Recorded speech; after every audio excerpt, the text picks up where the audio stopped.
We receive a wealth of information from the minute we are born. Our parents communicate to us in a language we don't comprehend, but we ultimately learn the rules and follow them, and we see memories that become subconscious lessons.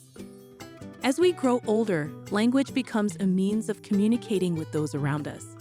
We apply the rules we've learned to similar situations without inquiry, and our memories impact how we interpret our surroundings. But how does our brain organize all of this data? How can we readily find the guidelines for behavior at a country club and then apply them to our own behavior in comparable situations?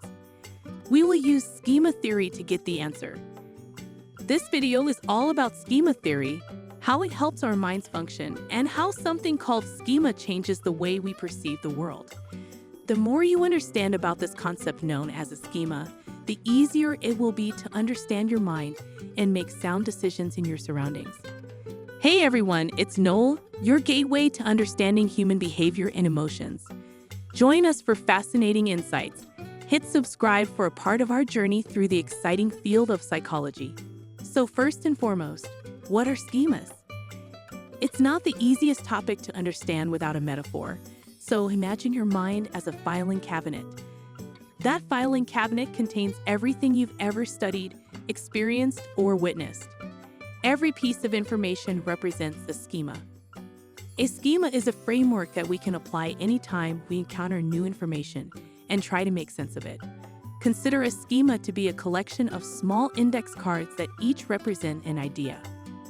One index card schema could include all you know about Alex Trebek, while another could include everything you know about Oxford commas or restaurant etiquette. Schemas help us organize our thoughts and make it easier to refer to them when we process new information or memories. I'll explain how schemas operate later, but for now, all you need to know is that they help organize the mind. So what is the history of schema theory? Because schema is an abstract idea, there is no single psychologist who is responsible for developing schema theory, nor is there a specific portion of the brain that can be removed to impair your ability to create schema. Psychologists such as Frederick Bartlett pioneered the concept of abstract frameworks in the mind that ordered information, but no psychologist at the time knew who he was. The term schema is really attributed to John Piaget. Piaget played an important role in creating theories about how the mind operates and the process of cognitive development. He is well known for his work with children, and I've read some of his work. He became preoccupied with understanding the child's mind and how it developed. I think it's interesting that children grow the most. When we become adults, we typically stop growing. So if we can understand how that growth process works, we can use it later in life to continue growing at the same rate.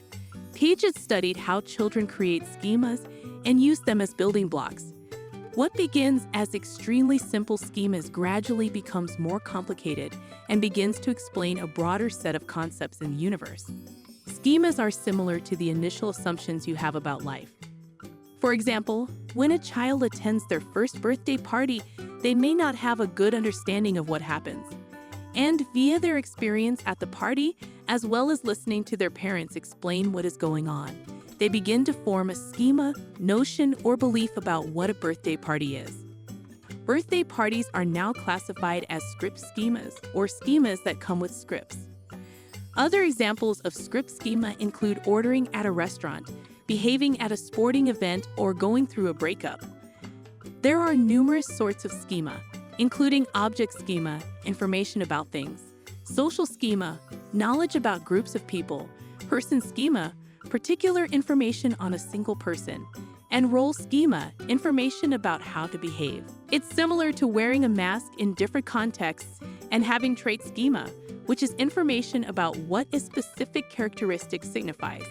So I believe it is critical to recognize that we, as humans, are meaning-making creatures, but our minds like to create that meaning, that purpose, with little effort. That is why the mind draws from schemas. They allow us to fill in the spaces and create a picture of a situation or person. We don't have to paint that picture every time we meet someone new or attend a birthday party. It functions similarly to autofill, but only for concepts. This saves us time and energy, but it can also result in incorrect conclusions. This is both a positive and a negative characteristic of schemas because we've all heard some variation of this riddle. See if you can guess this. A father and son were involved in an accident. Unfortunately, the father was killed immediately, and the boy was transported to the hospital for surgery. A doctor entered the operation room, glanced at the youngster, and stated, "I can't operate on him. He's my son." Now, I'll allow you a few seconds to think about it. Most people, if they have never heard this puzzle before, are unable to accurately answer it. And it demonstrates how deeply biased our brains are when processing information. So, do you know who the doctor is yet? The answer is that the doctor is the boy's mother. Unfortunately, according to the conventional image or schema of what a doctor or surgeon is, most people do not associate the term with a woman or a mother. The image of a doctor in your mind is actually the schema that you have created for a doctor, and most people associate a doctor with a man wearing a white lab coat and a stethoscope. That is the image that comes to mind when we hear the word doctor. This is when schemas might become problematic. By relying on previous schemas, we may cut ourselves off to facts or thoughts that contradict what is on our index card of a notion. So in short, a schema can actually constrain us. Schemas that we have established in the past might form stereotypes, limiting ideas and outmoded ways of doing things. So you may be wondering, can you change your schema? Because we all know someone who is locked in their old habits. Some people believe it is impossible to change the schemas they have developed for various categories of people, how the world works, and how to behave. Well, yes and no. It is definitely possible to change your perspective on someone you may have previously judged.